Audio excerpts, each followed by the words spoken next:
하나님 말씀 마태복음 19장 1절부터 12절입니다. 신약성경 31쪽입니다. 마태복음 19장 1절부터 12절입니다. 예수께서 이 말씀을 마치시고 갈릴리를 떠나 요단강 건너 유대 지경에 이르시니 큰 무리가 따르거늘 예수께서 거기서 그들의 병을 고치시더라. 바리새인들이 예수께 나와 그를 시험하여 이르되 사람이 어떤 이유가 있으면 그 아내를 버리는 것이 옳으니까. 예수께서 대답하여 이르시되 사람을 지으시니가 본래 그들을 남자와 여자로 지으시고 말씀하시기를 그러므로 사람이 그 부모를 떠나서 아내에게 합하여 그 둘이 한 몸이 될지니라 하신 것을 읽지 못하였느냐. 그런즉 이제 둘이 아니요 한 몸이니 그러므로 하나님이 짝지어 주신 것을 사람이 나누지 못할지니라 하시니. 여짜오되 그러면 어찌하여 모세는 이혼 증서를 주어서 버리라 명하였나이까. 예수께서 이르시되 모세가 너희 마음의 완악함 때문에 아내 버림을 하였거니와 본래는 그렇지 아니하니라. 내가 너희에게 말하노니 누구든지 음행한 이후에 아내를 버리고 다른 데 장가드는 자는 간음함이니라. 제자들이 이르되 만일 사람이 아내에게 이같이 할진대 장가들지 않는 것이 좋겠나이다. 예수께서 이르시되 사람마다 이 말을 받지 못하고 오직 타고난 자라야 할지니라. 어머니의 태로부터 된 고자도 있고 사람이 만든 고자도 있고 천국을 위하여 스스로 된 고자도 있도다. 이 말을 받을 만한 자는 받을지어다. 아멘. 할렐루야. 오늘도 사순절 주님 십자가를 바라보며 기도하며 믿음의 자리에 모든 성도 여러분들 주님의 이름으로 축복합니다. 온라인으로 함께 예배드리고 계신 김준원 장로님, 박미경 권사님, 김진희의 성도님, 양재순 권사님, 박지은 집사님, 이숙자 권사님, 박영명 권사님, 안친환 권사님, 김건욱 권사님, 박사면 권사님, 김영옥 권사님, 김효옥 권사님, 김신나 집사님, 이인숙 권사님, 호옥자 권사님, 김경호 장로님, 정창희 장로님, 이성배 권사님, 심재숙 권사님, 김성자 권사님, 최석희 권사님, 이몽춘 목사님 주님의 이름으로 축복합니다. 오늘 본문의 말씀은 이혼에 대한 말씀이 기록이 되어져 있는데요. 오늘 1절 보시면 예수님께서 이 말씀 마치시고 갈릴리를 떠나 요단강 건너 유대 지경에 이르시니 큰 무리가 따르거늘 예수께서 거기서 그들의 병을 고치셨다라는 말씀이 먼저 기록이 되어져 있습니다. 주님께서는 가시는 곳마다 사람들을 만나셨고 복음을 전하셨고 그리고 그들을 고치셨습니다. 주님이 하셨던 일은 회복이셨다라는 거죠. 오늘도 우리가 아픔이 있고 문제가 있습니다. 고통이 있고 슬픔이 있죠. 여러분 주님 앞에 나아가심으로 주님 만남으로 회복됨의 은혜가 있기를 주님의 이름으로 축원합니다. 오늘 본문의 말씀은 왜 시작이 됐는가 3절에 나와 있는데요. 바리새인들이 예수께 나와 그를 시험하여 이르되 사람이 어떤 이유가 있으면 그 아내를 버리는 것이 옳습니까? 라고 예수님께 문제를 하나 던져 놓습니다. 사람이 어떤 이유가 있어서 자신의 아내를 버렸습니다. 그러면 이게 옳은 겁니까? 잘못된 겁니까? 하고 바리새인들이 물은 거죠. 이건 어떤 이유입니까? 예수님을 시험하려고. 그러니까 이게 지금 정답을 찾을 수가 없는 겁니다. 이래도 문제가 되고 저래도 문제가 되는 상황인데 왜냐? 율법에 따르면 이혼하면 안 되는 것인데 이 당시 어떤 일이 벌어졌습니까? 갈릴리 분봉왕이었던 헤롯이 자신의 동생의 아내를 취하여 아내를 삼는 일이 있었지 않습니까? 그 일 때문에 누가 죽었습니까? 세리요한이 목이 베임을 당해 죽었습니다. 잘못됐다고 말했던 세리요한이 감옥에서 죽었지 않습니까? 그러니까 지금 이 문제에 대해서 예수님께서 어떻게 답하시든지 우리말로 말하면 빠져나갈 구멍이 없는 겁니다.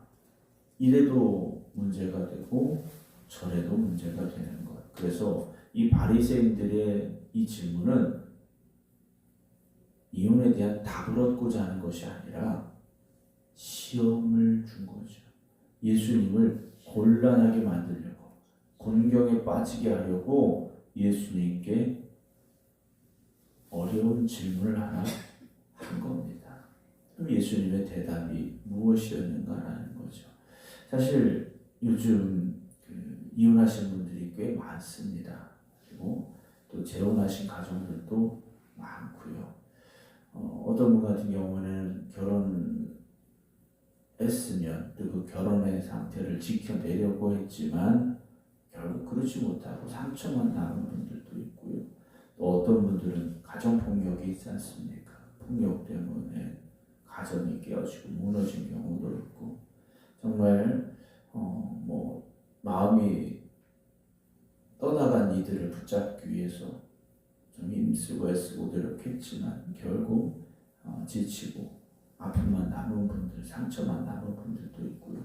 또 주변에 결혼하면 다 이혼한다더라 라는 상황을 보면서 그럴 바에 결혼 뭐하러 하느냐 라고 아예 결혼을 포기해버린 분들도 있고요. 또 이혼은 아니지만 젊어서든 나이가 있어서든 사랑하는 배우자를 먼저 하나님 품에 안겨드린 분들도 있게 되고요. 여러 가지 많은 상황들이 우리들 주변에 있게 되는데요. 예수님의 대답을 보겠습니다. 4절 예수께서 대답하여 이르시되 사람을 지으신 이가 하나님께서 본래 그들을 남자와 여자로 지으셨습니다. 우리를 다 똑같은 어떤 형태로 만드신 게 아니지 않습니까? 남자와 여자로 만드셨는데 말씀하시기를 그러므로 사람이 그 부모를 떠나서 아내에게 합하여 그 둘이 한 몸이 될지니라 하신 것을 읽어보지 못했느냐? 그걸 읽지 못했느냐? 너희들 바리새인들 있잖아. 너희 율법에 충실한 사람들이잖아. 나름대로 율법 전문가잖아. 그러면 성경에 뭐라고 되어 있니? 하나님께서 처음 남자와 여자를 만드시고 뭐라고 하셨니? 주님께서요 본질을 물어보고 계시다라는 거죠. 처음 어떻게 돼 있었느냐? 처음에 하나님께서 어떻게 하셨느냐를 그들에게 묻고 계시다라는 거죠. 결혼은 인간이 만들어낸 어떤 제도가 아니라는 거죠. 결혼은 하나님의 뜻 안에서 하나님이 함께 하시고 하나님이 이루게 하신 귀한 것이 바로 이 결혼이라는 것을 주님께서 말씀하시죠. 둘이 한 몸이 되라. 이게 하나님의 명령이셨습니다. 이건 같이 살아라 라는 것을 뛰어넘어서 하나가 되어야 된다는 거죠. 마음이 하나가 되고 삶이 하나가 되고 뜻이 하나가 되어지고 이걸 누가 하신 겁니까? 하나님이 짝지어 주신 겁니다. 하나님이 짝지어 주신 것. 6절 그런즉 이제 둘이 아니요 한 몸이니 그러므로 하나님이 짝지어 주신 것을 사람이 나누지 못할지니라 라고 말씀을 하셔요. 결혼이라는 것은요 하나님 앞에서 맺는 언약입니다. 그래서 요즘 결혼식이 간소화되고 편의상 진행이 되다 보니 예전처럼 믿음의 청년들이라 할지라도 예배가 없이 요즘 흔히 하는 결혼식이지 않습니까? 주례 없는 결혼. 네. 여러분 물론 결혼은 약속입니다. 그러나 믿음의 사람들은 하나님 앞에서의 약속이 되어져야 되는 겁니다. 하나님 앞에서의 약속이 되어져야 되죠. 근데 사람끼리의 약속, 어떤 가벼운 약속이 되다 보니 요즘의 결혼 이후의 삶이 어떤가를 우리가 보게 될 때 가슴 아픈 일, 속상한 일들이 많이 있게 되는데요. 주님이 말씀하신 처음 결혼은 무엇입니까? 하나님이 짝지어 주신 겁니다. 여러분 우리가 이 소중하고 귀한 것을 잊지 않아야 되는데 그래서 사람이 나누지 못할지니라 결혼은 쉽게 끝내고 파기할 수 있는 약속이 아니라는 겁니다. 사람과의 약속 계약은요, 얼마든지 깨트리고 끝낼 수 있습니다. 그러나 결혼은 그렇게 쉽게 끝내고 헤어지고 할 수 있는 것이 아니라는 거죠.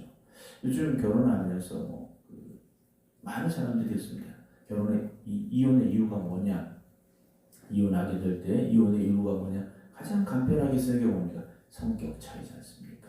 그럼 성격이 똑같은 사람이 누가 있습니까? 여러분, 어떤 분들은 40년, 50년 살아도 성격이 달라요. 맞출 수가 없습니다. 그러면 어떻게 같이 사는 겁니까? 서로 이해하고 용납하고 사랑해주고, 때로는 어떤 분들은 그냥 포기하고 삽니다 라고 이야기도 합니다만, 포기라는 결국은 뭡니까? 내 주장을, 내 고집을 내려놓는 거죠. 그것도 이해한 방법이다라는 겁니다. 처음에 결혼은 하나님이 짝지어 주신 것이고 나누지 못하는 것이었어요. 그래서 이들이 묻습니다. 7절 여짜오되, 이들이 뭔가 또 하나 꼬투리를 잡았어요. 어찌하여 모세는 이혼 증서를 주어서 버리라 명하였습니까? 라고 이들이요, 신명기의 말씀을 가지고 예수님께 또다시 도전을 합니다. 모세는 이혼 증서를 주어서 버리라고 했는데, 그러면 하나님의 뜻에 어긋난 겁니까? 어떤 게 맞습니까? 또다시 물었어요. 예수님께서 8절에 이렇게 대답하십니다. 모세가 너희 마음의 완악함 때문에 아내 버림을 허락하였거니와 본래는 그렇지 않다 그래요. 본래는 뭡니까? 하나님의 뜻이죠. 하나님이 세우신 창조의 법칙입니다. 그건 이혼하는 것이 아니었다는 거죠. 그러나 모세가 왜 이혼 증서를 써주라고 했습니까? 피해를 줄이기 위해서, 연약한 이들의 피해를 줄이기 위해서 이혼 증서를 써줘라 라고 하나님께서 모세에게 말씀하셨다는 거죠. 9절에 내가 너희에게 말하노니 누구든지 음행한 이후에 아내를 버리고 다른 데 장가드는 자는 간음합니다 그랬어요. 모세가 이혼 증서를 써주고 버리라는 이 율법 때문에 이스라엘 백성들이 이혼은요 쉬웠습니다. 그냥 요즘 말로 말하면 아내가 밥을 태웠어요. 그럼 그것도 이혼 사유가 되는 겁니다. 내 마음에 안 들면 다 이혼 사유에 갖다 붙일 수가 있는 상황이 되어버렸다는 거죠.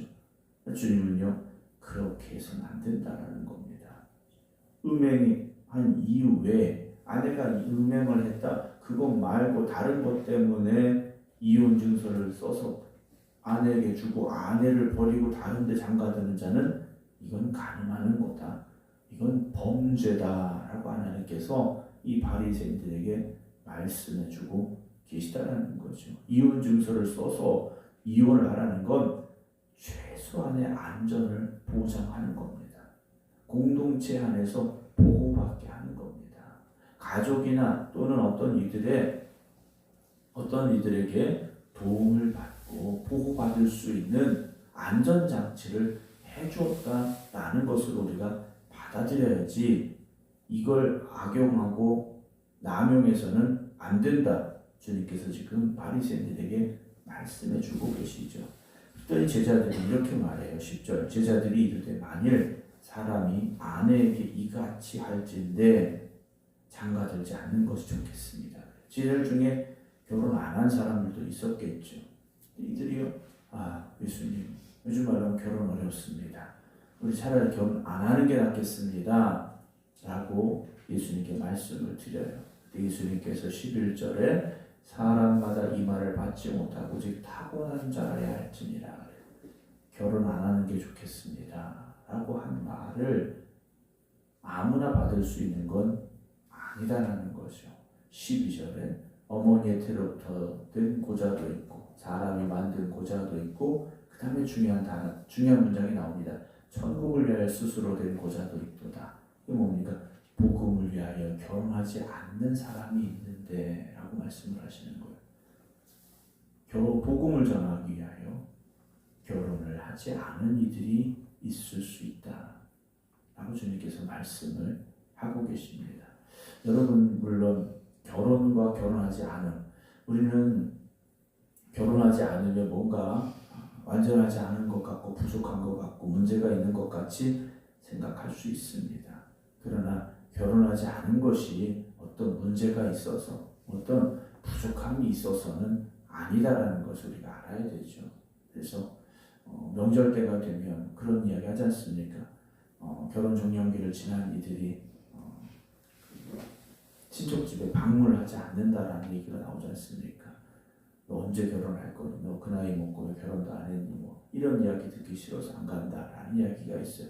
그러니까 여러분 우리가 결혼이라는 어떤 완전한 상태로 보고 결혼하지 않은 것을 불완전한 상태로 보는 것이 아니라 또 각자의 상황이 있고 처지가 있고 또 결혼한 것은 완전한 것이고 이혼한 것은 문제가 있는 것이고 우리가 그런 눈으로 바라보지 말자라는 주님의 말씀을 다시 한번 우리 마음속에 기억하고 또 그들을 대하는 마음을 가졌으면 하는 생각을 가져보게 됩니다.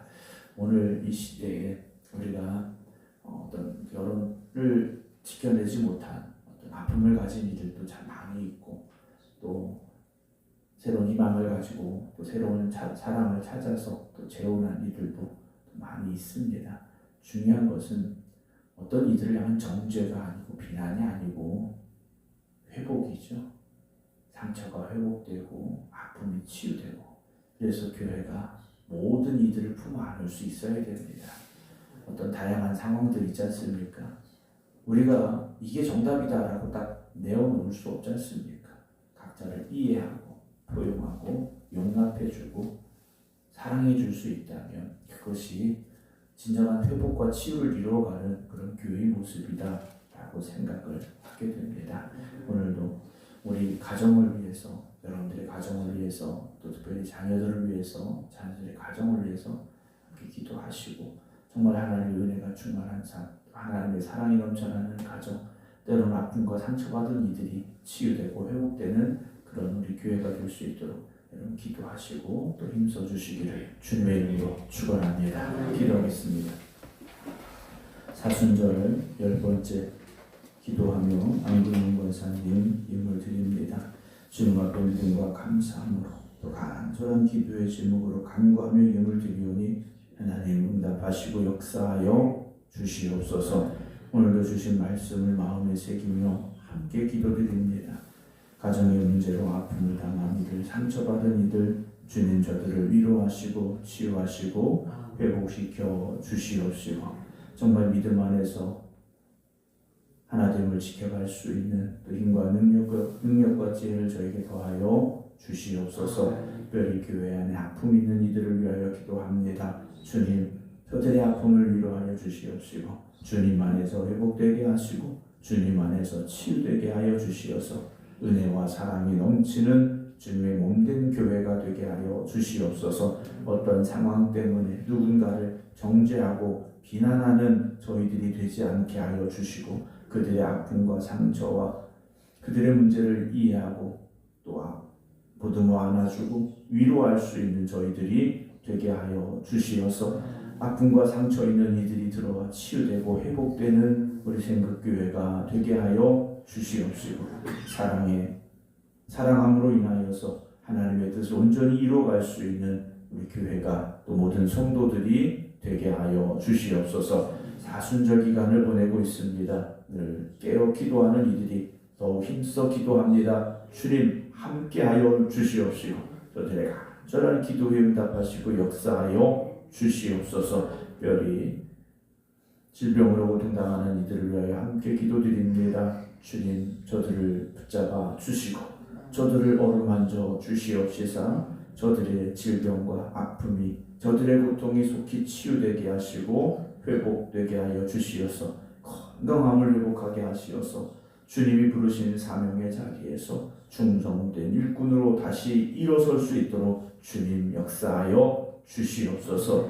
오늘도 아픔 가운데 있는 이들이 있습니다. 마음의 문제, 마음의 고통 주님 앞에 내놓고 기도하오니 주님 저들을 품어 안아 주시옵시사 저들의 마음의 평안함을 허락하여 주시옵소서. 이제는 우리 주 예수 그리스도의 은혜와 아버지 하나님의 극진하신 사랑하심과 성령님의 감동 감화 역사하시니 사순절 깨어 기도드리는 모든 성도들 위해 이제부터 영원토록 함께 하시기를 간절히 축원하옵나이다.